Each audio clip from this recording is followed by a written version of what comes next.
Hi guys, right, whitefly, always a bit of a problem at this time of year, starting to get onto regals. They generally like the regals more than the zonals, is because of the type of leaf that they've got. Now, it can be a real pain. Generally, whitefly like a still environment, so in a glass house, they're really going to be bad. Well, they can get bad at this time of year. Or if you've got an environment where you don't get a lot of wind, that could be other countries. I think I've seen reports where Pakistan are having really bad problems with whitefly at the moment. It's probably still the still environment. In the UK outside, don't generally tend to get too many problems with whitefly because it's too windy. They don't like being moved about. But in the greenhouse, that's where they love it. I can easily see this has got whitefly because look, mildew. Got a bit of mildew just coming there on this plant. Let's have a quick look. There we go, you can clearly see it's just coming on there. Basically what happens when they start dropping their sort of honeydew that they do, it's a real pain in the arse. Now, what we got to do here is basically get all the leaves off that have firstly got mildew, because that's just going to attract others. So we'll strip them off. You also got to look for the eggs. Now, if I've got a leaf here with the eggs on, let's have a look. Snap that one off and you can see them flying away. Just plop that down there. Here you can clearly see the eggs. There you can see just the white dots. They're clearly just around here. You can see there all the eggs.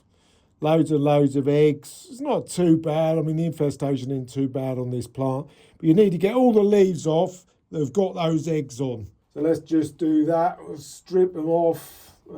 Anything with any eggs on, get off. There's the little ones around here. Our cat's trying to get in, but I'm not going to make this a long video, so it should be all right. There's a particularly bad leaf. That's particularly bad, that one. Hopefully you can see that.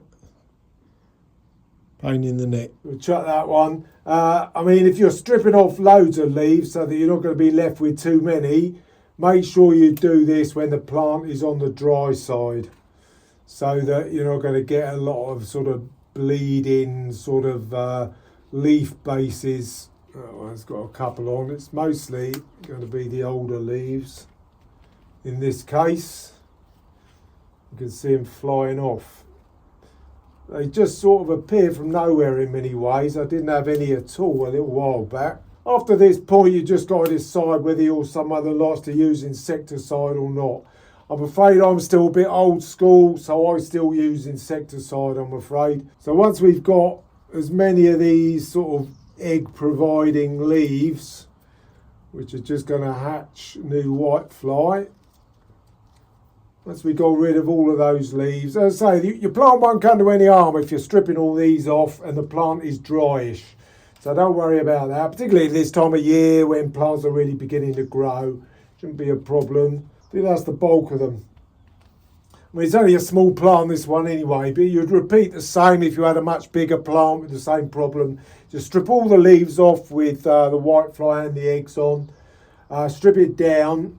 And now I will just liberally spray this with a, well, I won't advertise it. It's just a bug killer. The other thing you can maybe use washing up liquid, say done at about a 10% ratio, give them a spray. So there we are, that's a little quick one from me today. I'll just finish off by showing myself spraying this plant.